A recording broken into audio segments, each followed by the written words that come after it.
Sebenarnya sound ini masih boleh? Apakah memang sudah final ini haram? Jadi, atau dengan catatan? Haram dengan catatan gitu Pak? Di keputusan fatwa MUI dengan catatan. Dengan catatan desibelnya tidak sampai pada taraf mengganggu di atas desibel tadi.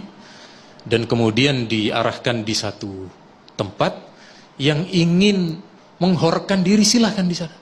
Tapi tolong jangan di masyarakat umum yang ada anak di bawah usia 1 tahun, orang tua yang punya penyakit jantung, orang tua yang pernah menjadi veteran perang ketika mendengar dentuman di rumah itu kemudian keluarganya yang susah. Karena dia teringat dengan traumatik peperangan di masa lalu. Gus Rofi, komentar lu ada syarat dan ketentuan, jadi tidak secara umum fatwa haram MUI untuk sound horeg.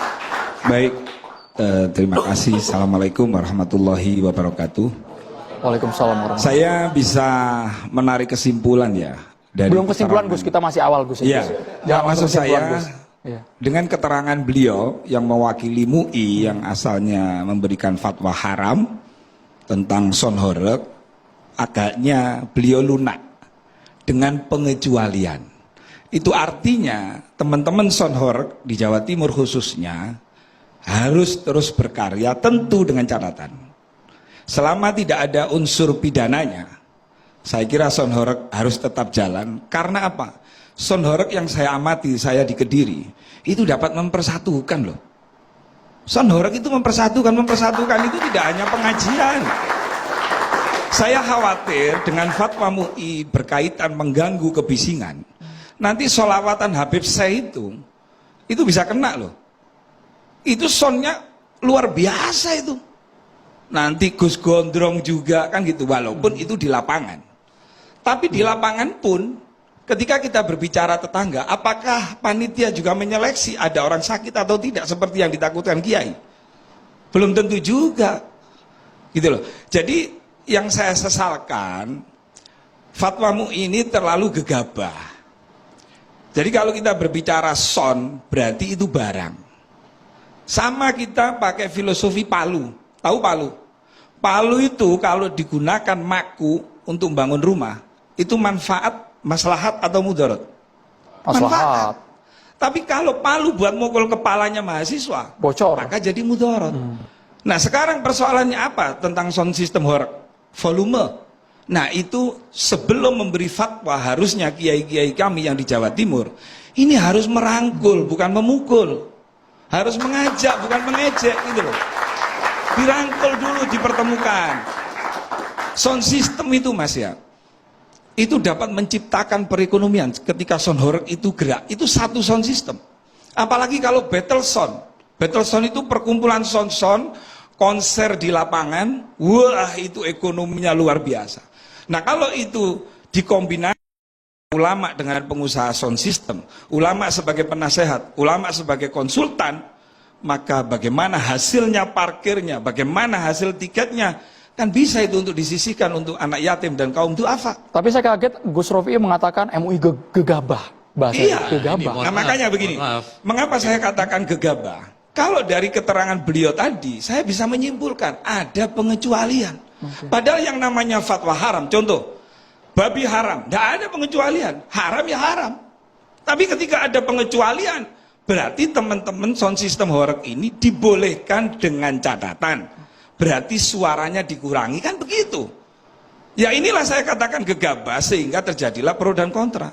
Di kiai kami di NU, Yai Muafik juga beda pandangan dengan MUI. Berarti kan ini bermasalah fatwa ini. Padahal yang namanya fatwa itu harus diikuti oleh umatnya. Tapi ketika itu menimbulkan pro kontra, maka ulama yang ada yang memberikan fatwa itu bisa dipertanyakan tentang Pak Kiai, komentar dulu sebagai yang mengeluarkan fatwa. Kalau mengatakan gegabah, andaikan panjenengan mengikuti proses, kami tidak pernah ada satu peristiwa momentum memutuskan fatwa yang lebih lama daripada soal sound horeg. Kami 3 jam itu hearing, melakukan eksplorasi semua, dari beliau, bahkan dari beliau semua, dari beliau bertiga semua bersuara. Kami hadirkan juga dari guru besar THT, Prof. Nyilo Purnami, beliau juga memaparkan itu semua. Jadi kalau dikatakan gegabah, kami akan membantah itu tidak betul. Kemudian mohon maaf, kalau kemudian Anda menyamakan misalnya para kiai di Bahsul Masail dengan gus-gus yang membolehkan, itu jangan dikira itu satu keilmuan. Di bidang kedokteran, dokter itu spesialisnya macam-macam dan banyak.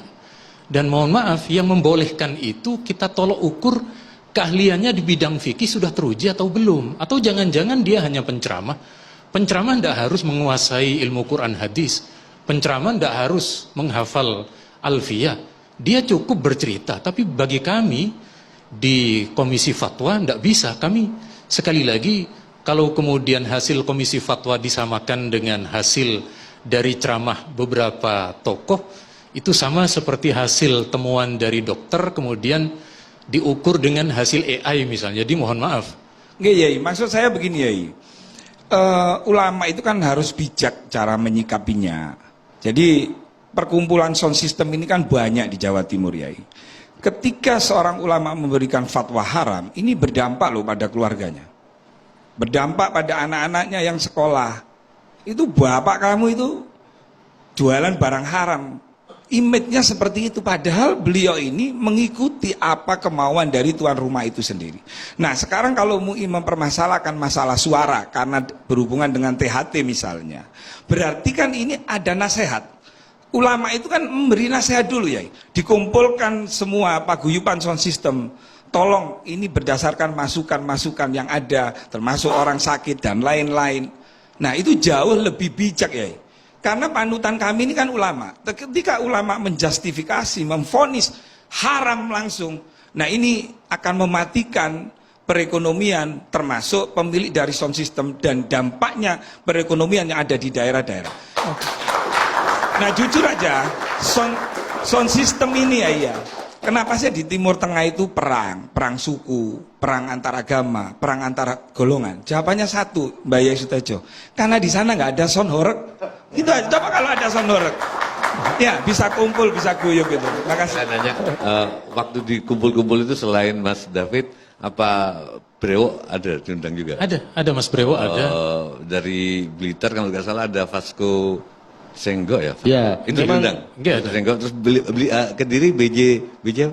Sampai itu masih Boleh itu pakai diundang mic, nggak? Gus? Diundang nggak? Sebenarnya Pak Brewo juga kita undang ya, Mas David. Tapi iya, tidak kalau bersedia, yang Kediri, bersedia Mas kalau David. saya enggak punya sound, saya punya restoran Kampung Family, Pak Sutejo. Ya, Cuman, untuk apakah sudah representatif yang diundang itu aja sih. iya. Apa BJ apa yang terkenal Kediri ya? BJ Hunter, BJ. Ah iya. Oh, Bejanto. Jadi maunya saya daripada fatwa ini menimbulkan pro kontra, termasuk di ruangan ini, berarti kan kurang komunikasi yang baik. Toh teman-teman sound system, pengusaha ini rata-rata intelektual kok orangnya.